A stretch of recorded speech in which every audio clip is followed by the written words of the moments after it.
Ever wondered if the WEF's Agenda 2030 has biblical roots? What does the Bible say about the WEF's Great Reset Agenda? So let's dive into the video to explore the OGOT, original Gangsta Old Testament, while understanding the connection between food shortages, government actions, and surprisingly, people finding happiness in it. In Isaiah 46, it's said that God knows what will happen in the end from the very beginning. This means he sees the future like he saw the past. We can find many similarities between the Old Testament and the New Testament in the Bible. As of now, let's discuss how the Bible might give us hints about the World Economic Forum's goal of making people own nothing but still be happy. What is a Great Reset by the World Economic Forum? The Great Reset is a plan to improve the world after the COVID-19 crisis. Better means greener, more digital, and fairer. Some people think that when the financial crisis happened in the late 2000s, it was a chance to improve things, but nothing really changed, and no one did anything to stop it from happening again. Now let's talk about who's behind this. The Great Reset comes from Professor Klaus Schwab. He started the World Economic Forum, WEF, which brings together important people like politicians and business leaders every January in Davos, Switzerland. At these meetings, you can see famous people like Bill Gates, leaders of big companies like Coca-Cola and Goldman Sachs, and even celebrities like Bono and Prince Charles. But there's more to it. The WEF wants to change society in a big way. Schwab and his co-author Thierry Malaret say in their recent book, COVID-19, The Great Reset, that capitalism should benefit not only the people who own businesses, but also the employees, customers, communities, and the environment. Schwab writes on the WEF website that we need to change many things in our societies and economies, like education and working conditions. Every country and every industry should be part of this change. In simple words, we need a great reset of capitalism. The WEF is not just talking about small changes. They want a whole new deal that focuses on treating people with respect and making things fair for everyone. This is a big idea, and it's not just about making money for a few. It's about making the world a better place for everyone. How does the Bible diagonalize the debate? The Bible has much to say about the Great Reset, which has two groups: the optimists, those who like it, and the pessimists, those who criticize it. The optimists believe that if we all work together and take the right steps, we can have a better future. The pessimists think it's a plan by powerful people to control us. But the Bible shows us that both sides are simplifying things. The optimists want to make society better, which is good, but they trust centralized power too much, not realizing the problems with human nature. The pessimists are right to be wary of power, but they ignore our responsibility to take care of the world and work together. The Bible tells us that we should consider creation, fall, redemption, consummation, human potential, and sin. We need to find a balanced biblical response, not just criticize or blindly follow the Great Reset. Instead of just criticizing or supporting the Great Reset, we should let the Bible guide us. We should work on a vision for society that considers debt, social cohesion, inequality, and welfare. Christians may have different ideas, but that's okay. We need to work hard to show how a Christian vision can create a just, sustainable society. If we don't, we'll struggle to analyze initiatives like the Great Reset without a biblical standard. We'll also always be reacting to new trends instead of having a strong biblical vision that can compete with secular ideas.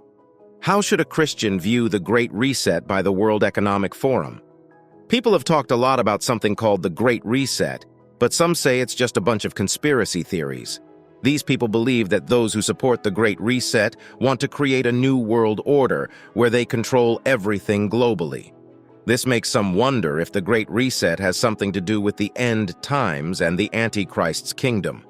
Moreover, the Bible, specifically in Revelation chapter 17, verses 12 and 13, talks about how 10 kings will work together with a powerful beast during a tough period called tribulation.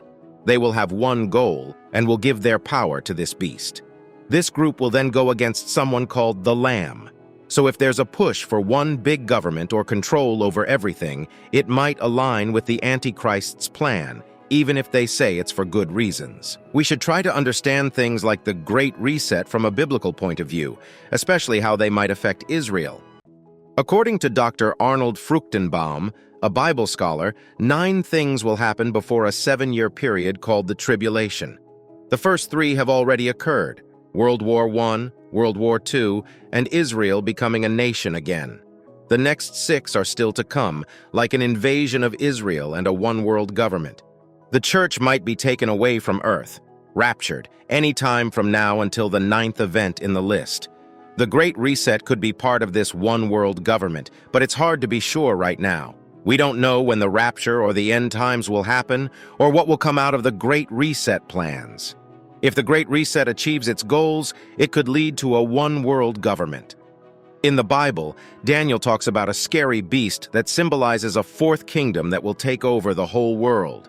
As explained on its website, the Great Reset supports global programs and control, which would fit with a one-world government. So what should a Christian do about the Great Reset and other big plans to change the world? First, don't worry. Jesus said that God takes care of even the birds, so he'll take care of you. Keep your mind on God's kingdom and his ways. Technology is great, but we should be careful. We are made in the image of God, but we can also do bad things. It's important to share power and not let a few big companies or governments control everything. Second, remember that all the plans of people who don't follow God's ways will fail. As a child of God, you're here for a short time, and your real home is in heaven. Third, pray for leaders and people in charge so we can live peacefully and godly. The true Great Reset will happen when Jesus comes again. He will bring real justice, peace, and goodness to a world that really needs it. The Bible in Revelation talks about how everyone will see him when he comes back. Biblical parallels for WEF Agenda. Lack of preparation. In the Bible, people weren't ready for a famine. They didn't have a plan or a way to be self-sufficient. Nowadays, we have information from various sources, like the World Economic Forum's 2030 agenda plans and news, to help us prepare. We should aim to be self-reliant so we don't have to depend on the government or global entities. Spending all their money. In the past, people had to use up all their money to buy food during a famine. This relates to our savings and assets today. If you're in debt, it's even harder to save. Debt can limit your ability to buy what you need. Factors like inflation, high college costs, and excessive spending can make it tough to save money. Losing livelihoods. The Bible shows that when money and jobs ran out, people had to give up their land and freedom to survive. This reflects today's situation, where the economy can impact our ability to earn a living. Sometimes the government or big businesses benefit while regular folks suffer, giving up ownership. In biblical times, people had to surrender their independence and privacy to get help. They became servants.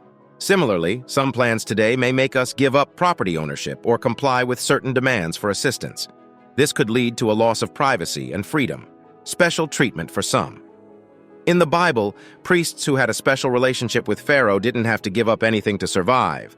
Similarly, politicians and businesses aligned with certain plans may not have to give up their assets or comply with the same rules as everyone else. So, what do you think of the WEF's 2030 agenda as per the Bible? Comment below and subscribe for more.